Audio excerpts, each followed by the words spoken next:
Hello and welcome back to George Past the Post. Well, exciting news. The Tasmanian state election has been called for the 19th of July, but not after a few days of, political uncertainty to say the least, and importantly, deliberations by the governor. Now, I make this point because we often think, understandably, that in Westminster systems, that the monarch or the governor-general or the governor or lieutenant governor, that effectively their role is ceremonial and that they have to do whatever it is they're told by their premier or prime minister. This is incorrect, as I'm sure you will be aware from having watched a previous video I did last week on the subject. The governor and the vice-regal representative, I believe is the correct phrase, does have some independence when it comes to situations like the one that Tasmania found itself in, which was that the House of Assembly had voted no confidence in the Premier, but only 15 months after the previous election. Therefore, on Tuesday, after the House of Assembly passed some essential supply bill to ensure that the government would be funded throughout a potential election period, the Premier went to see the governor and asked for a dissolution and asked for an early election.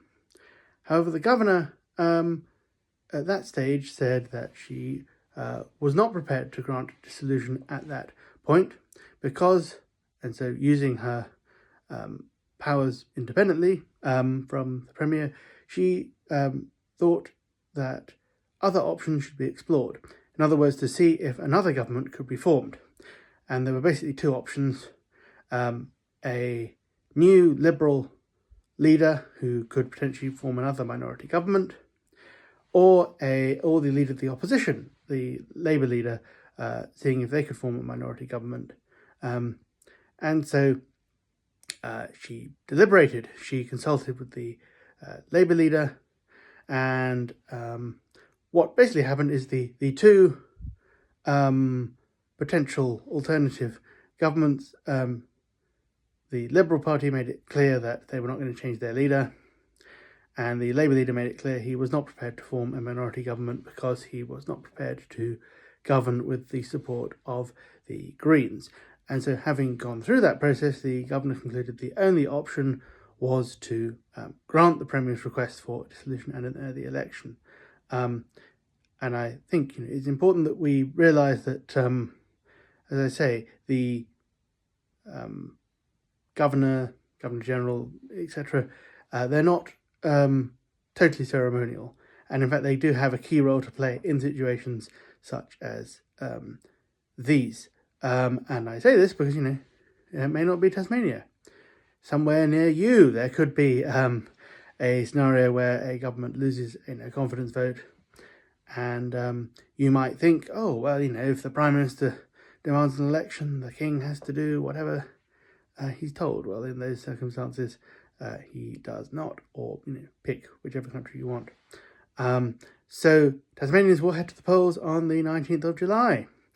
And spare a thought for Tasmanians, because for some voters in Tasmania, this will be the third trip to the polls in, about 2 or 3 months, because, of course, you had the Australian federal election at the beginning of May.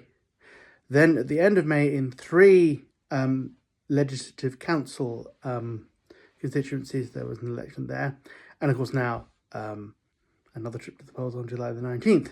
But if you factor in the fact that the previous state election was held only in March 2024, and there were also legislative council elections in 3 seats last May.